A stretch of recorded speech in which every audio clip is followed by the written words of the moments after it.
اللہ نے حضرت نوح علیہ السلام کو ان کی مشرک قوم کی طرف مبعوث کیا، مگر مسلسل کفر کی وجہ سے اللہ نے حضرت نوح علیہ السلام کو کشتی بنانے کا حکم دیا، اور پھر ایک عظیم طوفان سے پوری دنیا کے کفار ہلاک کر دیے گئے۔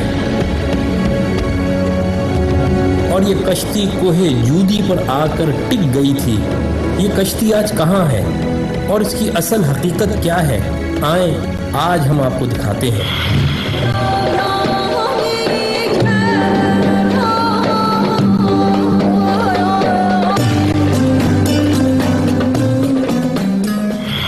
آج سے کم و بیش 50 سال قبل جب ترکی کے ایک پہاڑ پر کچھ مہم جوؤں نے اس کشتی کو دریافت کر کے اس کی تصاویر اخبارات میں جاری کی، تو پوری دنیا میں یہودیوں، عیسائیوں اور نام نہاد روشن خیال دہریوں کے درمیان ایک بڑی بحث کا آغاز ہوا۔ کشتی کا انکار کرنے والوں نے بعض بہت ہی اہم اعتراضات اٹھائے، جس کا تسلی بخش جواب دینے میں یہودی اور عیسائی ناکام رہے، لیکن قرآن میں ان اعتراضات کا تسلی بخش جواب موجود ہے۔ انکار کرنے والے دہریوں نے پہلا اعتراض یہ اٹھایا کہ بغیر کسی ٹیکنالوجی کے 6000 سال قبل ایسی عظیم الشان کشتی بنانا ناممکن ہے جو مہینوں تباہ ہوئے بغیر سمندر میں اتنا وزن لے کر سفر کر سکے۔ قرآن کی سورہ قمر میں اس کا جواب اس طرح دیا گیا ہے کہ اور ہم نے نوح کو ایک ایسی کشتی میں سوار کیا تھا جو تختوں اور کیلوں سے تیار کی گئی تھی۔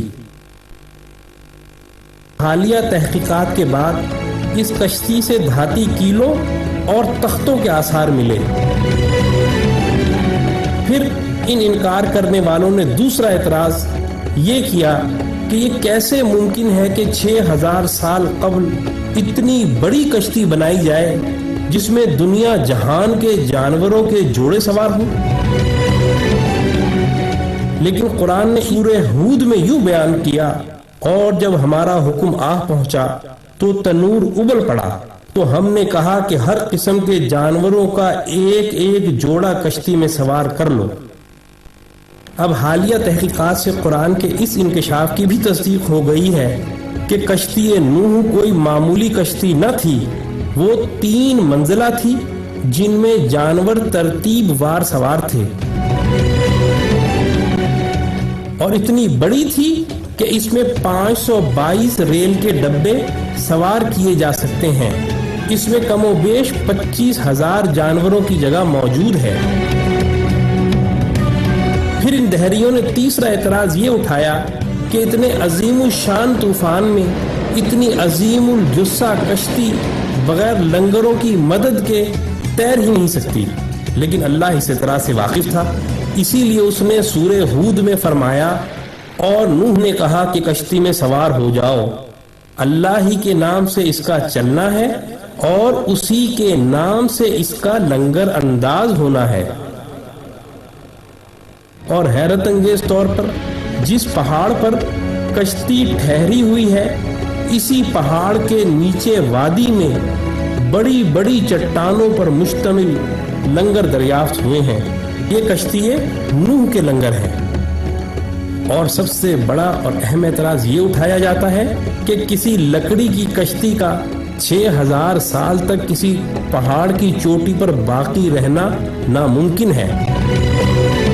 اس اعتراض کا جواب بھی سورہ قمر میں یہ کہہ کر دیا ہے کہ اور ہم نے اس کشتی کو آنے والوں کے لیے اپنی نشانی بنا کر چھوڑا ہے۔ اور حالیہ تحقیقات سے یہ حیرت انگیز بات سامنے آئی ہے کہ اس پورے پہاڑی سلسلے میں برف اسی چوٹی پر ہے جہاں یہ اسی برف کی وجہ سے محفوظ رہی۔ قرآن کا انکار کرنے والوں، اب بتاؤ ان عظیم آیات کے بعد اب کون سا اعتراض رہ گیا ہے جس کی بنا پر آپ قرآن کو اللہ کا کلام ماننے کے انکاری ہو؟ ہم آپ کو دعوت دیتے ہیں کہ تعصب کی اینک کو اتار کر اسلام میں داخل